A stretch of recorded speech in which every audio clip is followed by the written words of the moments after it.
saya dengan Elisha Lutfiana. Ya.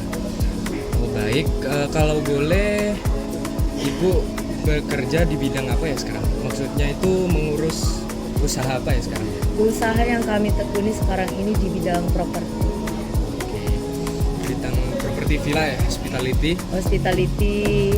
Alasan Ibu memilih bisnis villa ini sebagai usaha dan maaf Bu, dan apa tahapan awal yang harus dimulai untuk memulai usaha ini?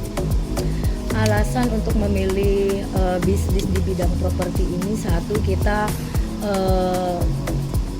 minim resiko untuk istilahnya kerugian itu kita sangat minim, karena properti sendiri itu setiap tahunnya inflasi itu selalu naik gitu. Jadi untuk kerugian itu kita sangat minim banget kalau di bidang properti. Samping itu alasannya juga untuk income tadi ya lebih ke stabil kalau di properti. Jadi menurut Ibu apa tahapan awal yang harus dimulai untuk memulai usaha properti villa ini? Kalau kita awalnya dulu kita bikin PT dulu. Jadi kita memulai dengan PT karena kita cari legalnya. Sekarang karena banyak properti seperti properti manajemen yang nggak legal kayak gitu, itu juga besar resiko. Oh berarti kita membutuhkan legalisir lebih awal ya? Iya.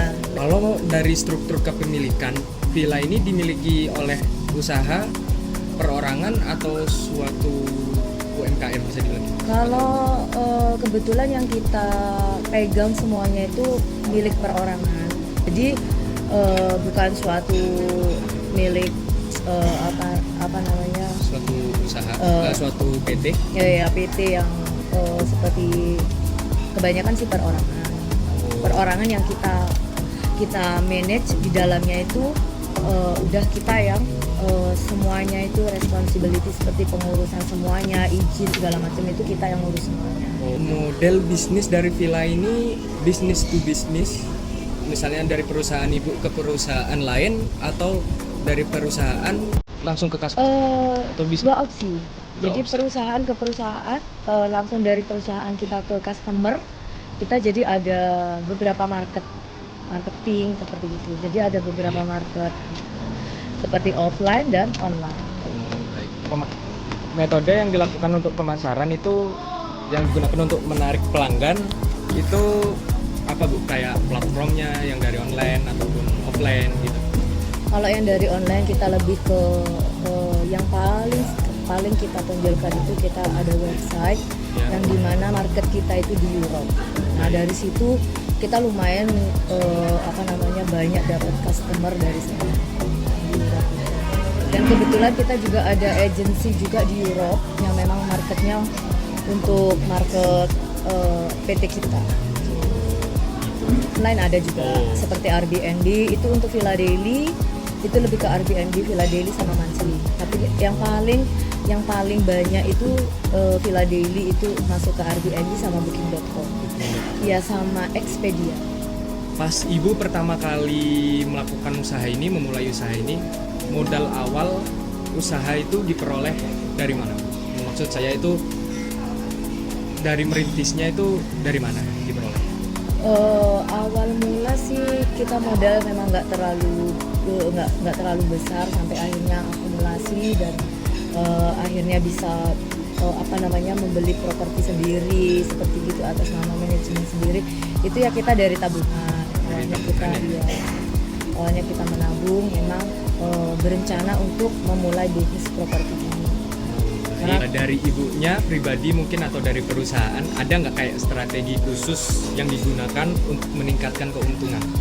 Untuk meningkatkan keuntungan kita lebih ke markup seperti servis, kita seperti samping renovasi untuk villa unitnya supaya semakin fresh, kita renew terus. Jadi per bulannya kita maintenance itu terus kita tingkatkan untuk maintenance-nya, servisnya.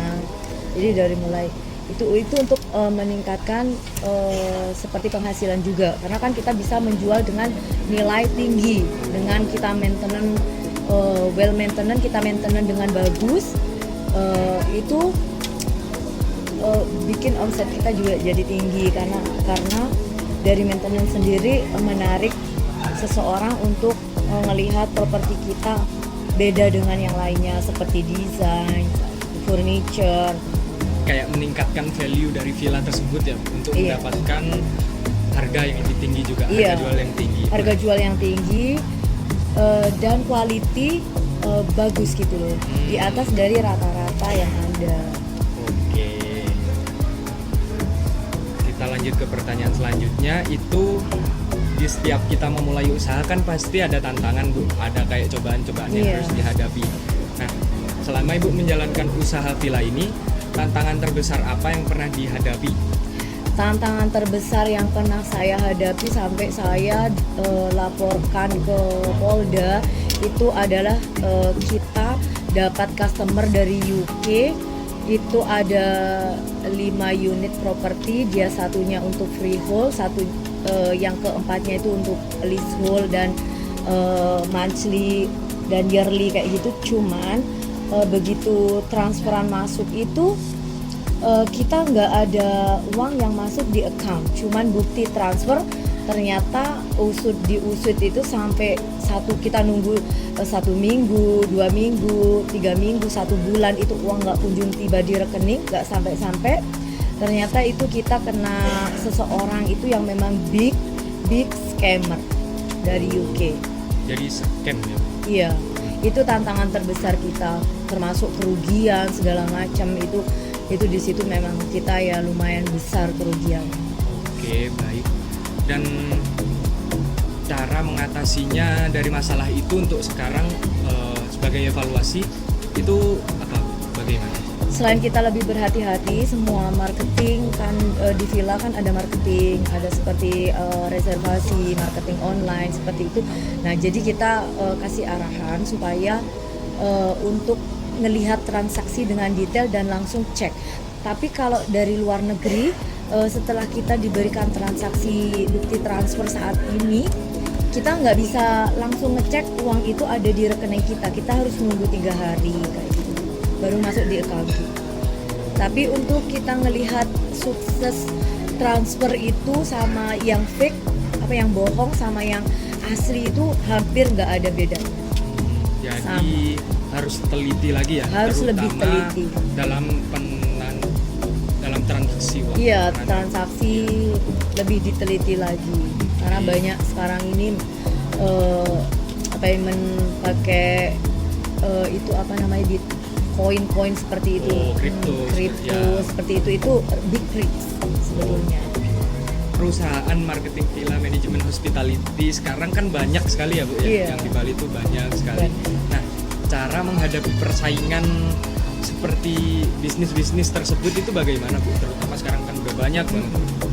Lebih kita meningkatkan lagi untuk quality propertinya. Banyak villa-villa itu tapi kualitinya beda.